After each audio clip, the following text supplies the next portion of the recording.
what is the solution?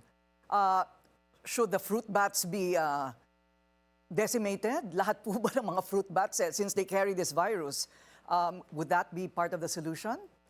Ay, hindi naman, Corina, because there's only a certain type of fruit bats that carries this virus, no? And it's so common in areas like India and Bangladesh, no? So ang ano lang natin siguro dito na we need to control, we need to monitor the borders, especially for those who are traveling abroad and coming home and who visited those places na meron ng outbreak ngayon.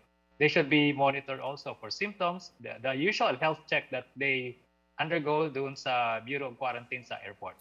Okay, so but the meat is not necessarily dangerous.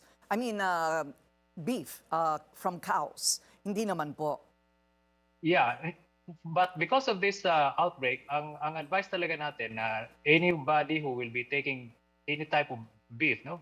Kasi there's a possibility whether it's cow, horses, pig, or even other. Yes, we have to see to it that properly cooked, no, or properly saan yung source na malinis ang source nito.